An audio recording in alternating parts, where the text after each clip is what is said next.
Today, we're installing my new fuel pump.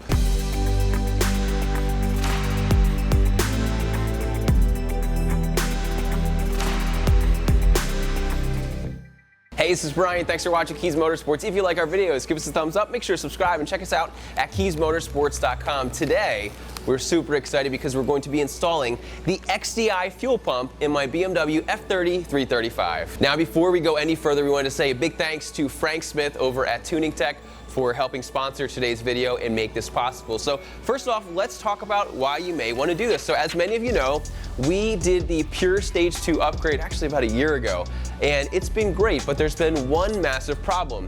My high pressure fuel pump keeps crashing. So basically what happens is under heavy load or wide open throttle, we're going, everything is pulling super strong, and then it just falls on its face, and then it kind of restarts, and then it goes, and then just falls on its face. So really, this is the biggest prohibitor, so today we're going to change that. Now, before we get started with the installation, I do want to let you know that this is not plug and play. And what I mean by that is you are going to need something like boot mode that's going to be able to calibrate it. Without that, it's not going to run. So keep that in mind and let's get started. Now, before you get started on this, the first thing you need to do is disconnect the negative terminal of the battery, and that's going to make sure that the fuel rails aren't pressurized. So we've had the battery off for about 3 hours at this point, and the motor is completely cool to touch. You don't want to do it on a hot motor because you will burn yourself. Once you've done all of that, start by pulling off the motor cover. Now, the high pressure fuel pump is located right here under the intake manifold. Now, for this process, more for you being able to see what's happening, we're going to completely remove the intake manifold. Now, this is not fully required. Again, it's just so that you can see what's going on. So if you want to skip a couple steps and just loosen this up, it's going to go by much faster and should be pretty much the same process. But before we do all that, let's start to remove all of the plastics and bracing from up here. So get your 10mm, twist these 90 degrees counterclockwise, remove this, and then do the same on the other side.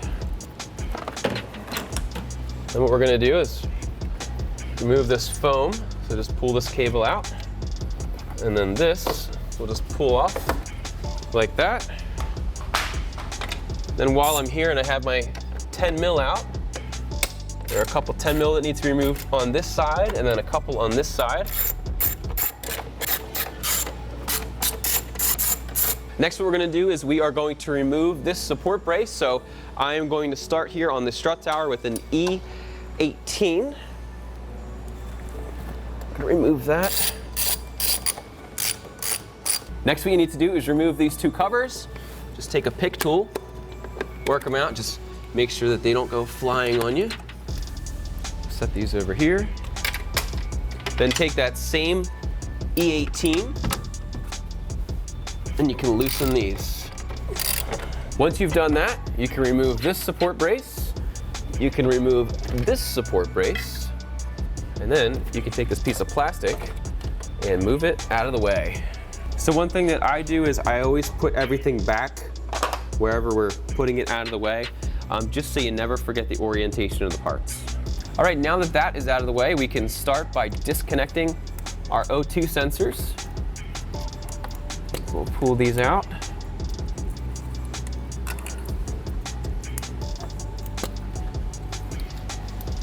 We'll start to route some of these cables over here. Next thing we're going to do is we're going to disconnect this connection up here, like so, and then under that, there are two T25s. I'm going to loosen this screw, then loosen this screw. And for more detail of this process, I know we're going a little bit quick because it's not 100% necessary. If you look above, we're going to link our video of when we did the walnut blasting, and we covered this in much more detail. Then once you've done that, you can move these wire harnesses out of the way, and you can just lift up on this bracket. Now, something that I like to do to make sure that no screws get lost is for something like this, I'll just hand thread these in. Now, a lot of them are the same, like this is the same as this and this and this, but just to make sure everything stays safe and nothing gets lost. Once you've done that, you can disconnect your sensor up here, and then we can start to pull these over, but there's one more connection. So just squeeze this in, and we'll pull this over here. Then what you do is you push on this little metal retaining clip. That'll release this. There's another connection right here. And basically what I'm trying to do is I'm trying to get all the wires nice and neat and out of the way, because we are going to be removing all of the connections from the DME to fully pull this intake manifold off. And while we're disconnecting connections, we're going to pull this one out of the charge pipe. Okay, like that. We'll just let that hang down there. Then we're going to remove this line, so you just press on the ridged portion and it's going to release the clips. So we'll pull that up there. While we're at it, we'll disconnect it here, and then we'll disconnect it from the charge pipe itself. Okay. And then we'll pull this out and set it to the side. Now what I'm going to do is I am loosening the top clamp from my charge pipe. We're going to get this nice and loose. Then I'm going to pull off the C-clamp and we are going to remove the top part of my charge pipe just to get it out of the way.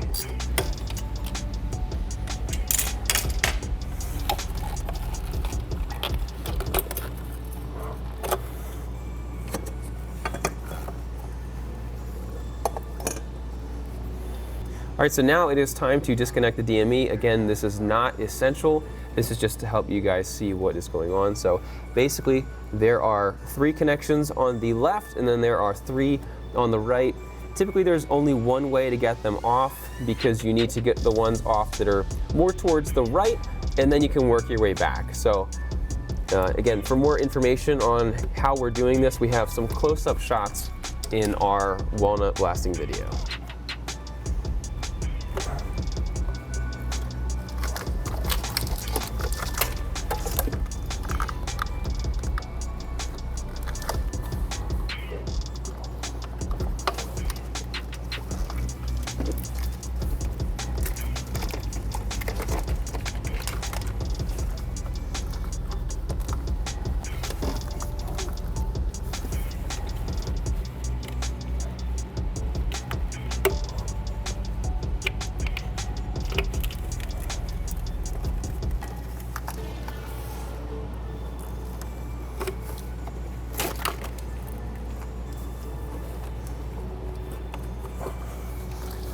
Okay, good. Everything is disconnected. Now what I'm going to do is I'm going to pull this piece of rubber off of this tab, and then we can just get a couple more of these wires out of the way and we can start removing the intake manifold. Okay, and then I am just going to continue moving some of these other cables and connections.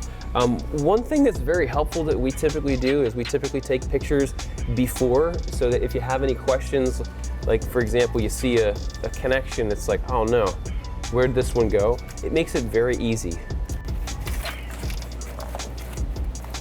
Just push all of this out of the way. We're good.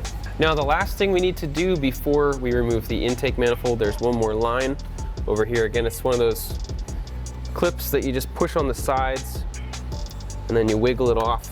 It's kind of tight, but you're gonna have to feed this through here as you're pulling the intake manifold off. And once we start to loosen this up, there is another connection or two underneath it that we're gonna have to be mindful of. But at this time, we can grab an 11mm and start pulling it off. Now with your 11mm, there are 2 bolts, and then there are 5 11mm nuts, so you can remove those at this time. Now with all of the nuts and bolts released, you want to be careful of this and just pull it straight off. There's also a connection or 2 underneath to be careful of, and you also want to be careful of this. So lots to be careful of, but just go slow and you won't have any issues.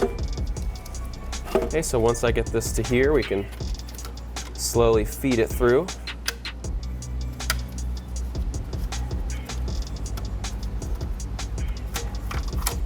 Okay, we'll set this over here. Then on the back here, you need to disconnect this. Again, it's you push on the rib section there and then just pull it off. And then once you've done that, so once you have that disconnected, there is a little tab on the side You push that in, and then this entire connection will slide off. And if it gives you any trouble, all you do is you just take a little pick tool from this side, and then you can wiggle this off. And once that's disconnected, you just very carefully remove your entire intake manifold. And with the intake manifold removed, now we can see our high pressure fuel pump right here. Now again, before we go any further, you want to take a lint-free cloth and you want to plug up your charge pipe. You don't want anything getting in there. And you also want to cover your ports here for your intake manifold. I'm going to just use some painter's tape, and we're going to seal that up just so nothing accidentally falls in. So we're just about ready to remove the high pressure fuel pump, but before we do so, we need to remove this wire harness. There are 2 bolts that are underneath that need to be removed. So this is pretty much the only way to access it. So we'll remove the one over here. All right, there's bolt number 2. And then once you've done that, we can move this over. I'm going to unplug our fuel pump at this time, just to get a little bit more space. And then here we can see our low pressure fuel line. So speaking of that, what we're going to do is we're going to remove it. So there is some fuel in here. The system should be depressurized, but you always want to be very careful. What I like to do is use a 17mm line wrench and just put this on, just very carefully start to loosen it. So as you can see, we just had a little squirt of fuel. Nothing crazy though. All right, great. So that came off with ease. And then we're going to do the exact same thing over here. Before I do that, I'm going to pull this off because it's kind of in the way. Okay, so I'm just gonna put this up and over, get it out of the way, and then I'm going to use another brand new microfiber towel.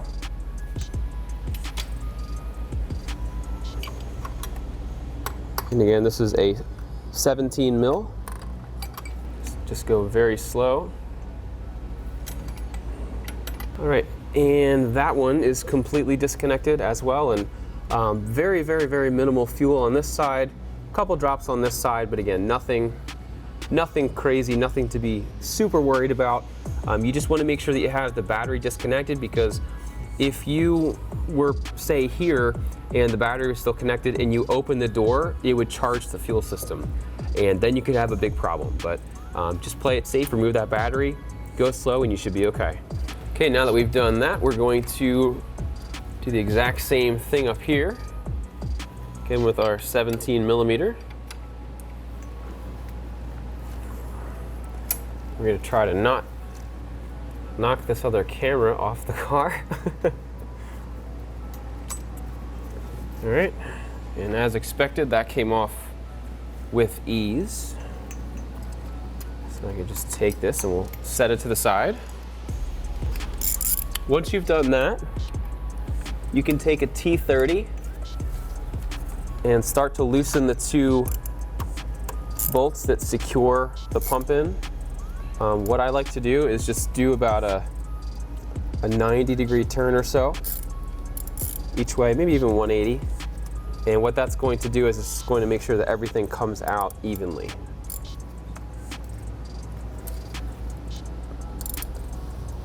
I'm just going to put some towels down here just in case we do get any more fuel leakage. You always want to be very careful because this could be under pressure. So I can tell that this is already loose though, so at this point I'm just going to remove the bolt in the back. That's the hard one to see. There you have it. And then I'm going to remove the one on the front here.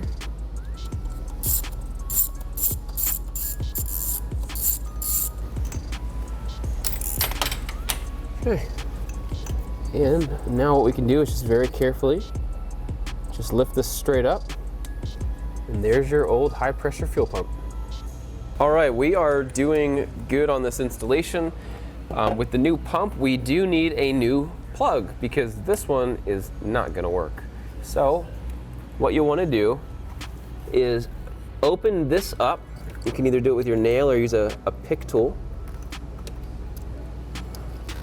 We'll set that over here. And then what we can do is just pull this plastic shielding back, just like that. And then always give yourself slack just in case you ever want to put it back or something. We'll just do it right there. That looks nice. And we'll clip that off.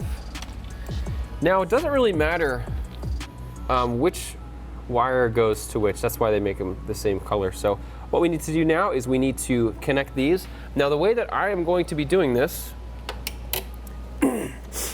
is I got these little connectors here, and basically how it works is you feed one wire in and you crimp it over here, and then you feed the other wire in and you crimp it over there, and then you heat it, and it's going to act as heat shrink. And also there's a little bit of solder in here that heats up and solders it together. So I have regular solder, but I just thought this was cool. So we'll link it down in the description in case you're interested. So what I'm gonna do now is I'm gonna strip a little wire off, and then we're gonna heat these up and get this plug on.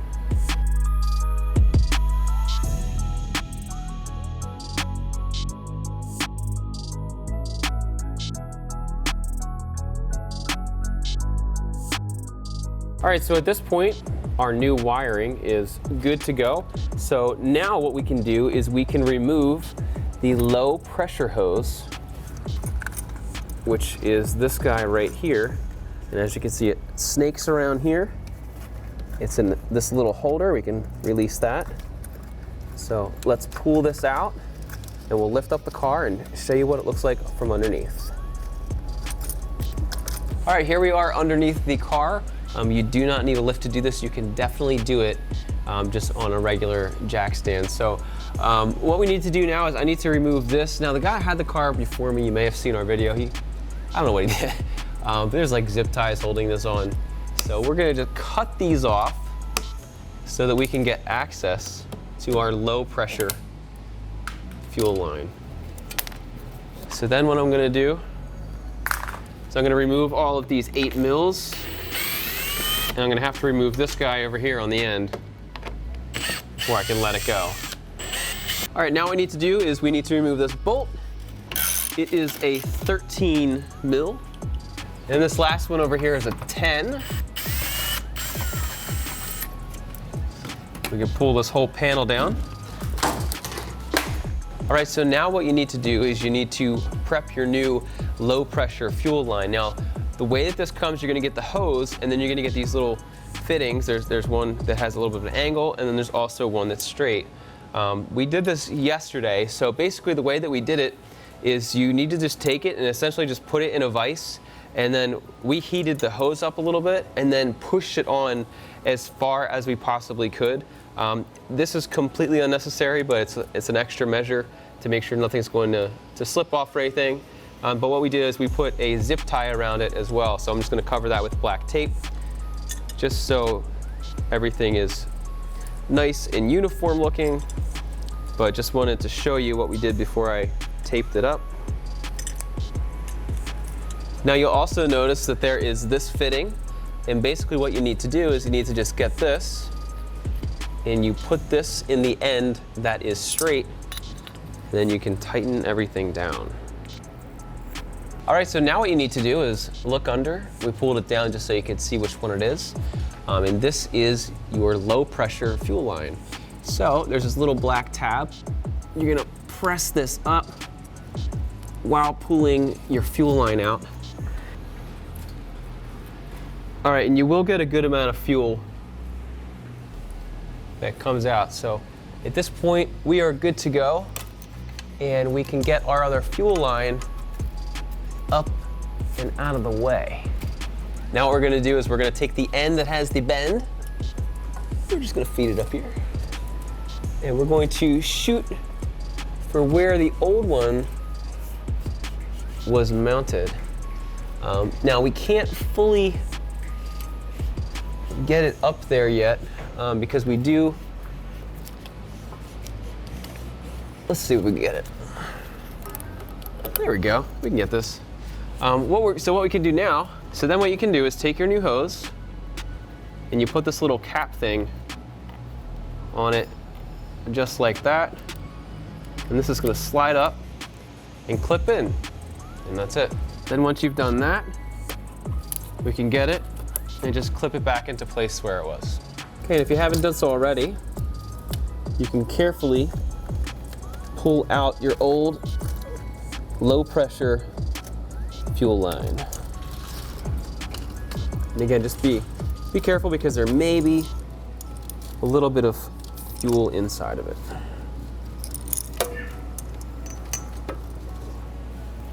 Now there's one more thing that we need to do before we can install the new high pressure fuel pump, and that is we need to get rid of this E-Torx and we're gonna put in this new bolt. So to do so, we're just gonna remove this, and this is an E10.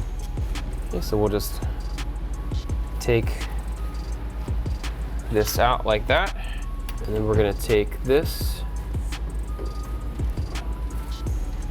I'm gonna put this over here just like that. Then what you can do is just tighten this down with a T30.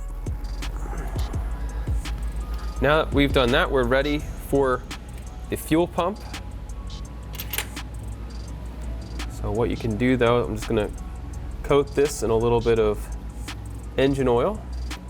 And when you do this, the logo is going to be facing you. You'll also notice that this base here pivots, and that allows you to get everything bolted in, and then you can put it in place. So we're just gonna get this. We're gonna pivot the base accordingly.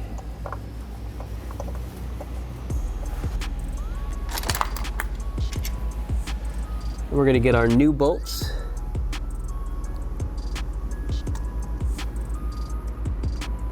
We're gonna start to feed these in here. Okay, so there's that one.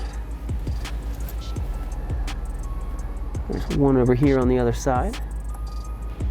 And we can start to tighten these up. And then once it starts to get snug, what I'm gonna do just to make sure that everything is going down evenly, I'm going to do just 90-degree turns, because you want to get this to sit as flat as possible. So it's just starting to get snugged up.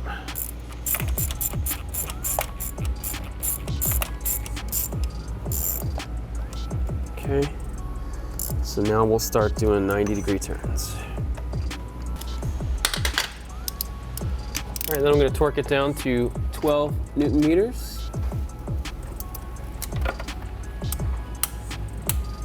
Okay.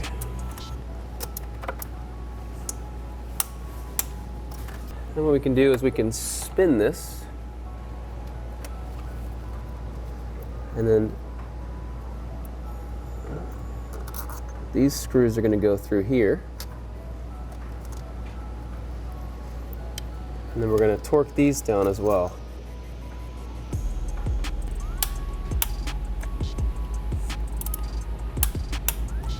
Then once you've done that, you can take your new plug and plug this in, and that'll clip into place just like that. Then at this point, you can loosen this little cap over here, set that to the side. You want to get the side with the crazy bend in it. And this is going to go under, down, and around here.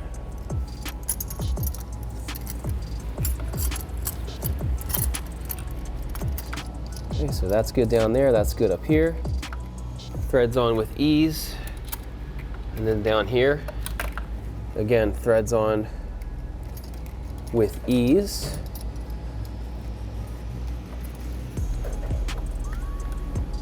And then before we tighten that down, we're gonna take our new low pressure fuel line. We're gonna feed this on over here. Next, what we're going to do is we're going to take our 17 and we are going to torque the connection up here, and then also the one down there on the fuel pump to make sure that everything is properly tightened and isn't going to go anywhere.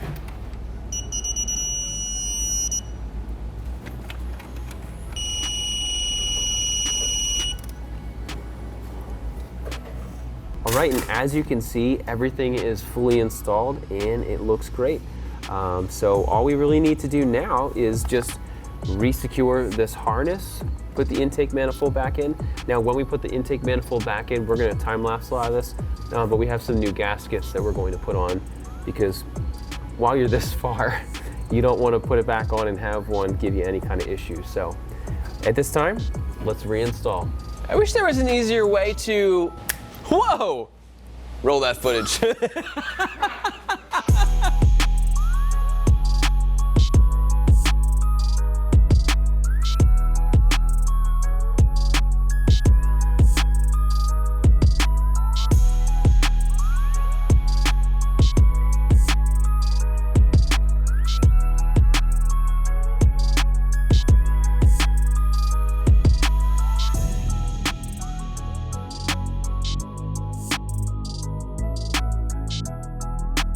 At this part of the process, the XDI fuel pump is fully installed. Now, we are not ready to start the car yet. What we need to do now is we need to update my boot mode tune. Now, I have a custom Kerry Jordan tune, so I called Kerry and he updated it to allow for the new fuel pump. So let's get that flashed and then we'll start the car.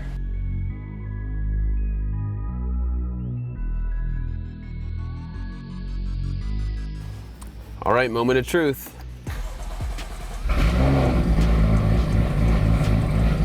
And there we have it. Just a little note we want to make here. After using those connectors, we didn't really feel like they were doing it full justice. We didn't think that it was getting the full power potential. So I ended up going back and we soldered those wires together. So just so you know, we ended up not using those little connectors and we probably won't ever use them again. The best way is always to solder them. So just full disclosure, we did go back and solder those. Once again, we want to say thanks to Frank Smith over at Tuning Tech for helping sponsor this video. If you are interested in the XDI fuel pump, be sure to see the links down in the description. Once again, my name is Brian. Thanks for watching Kies Motorsports. If you like our videos, give us a thumbs up. Make sure to subscribe and check us out at KiesMotorsports.com. Thanks for watching and have a great day.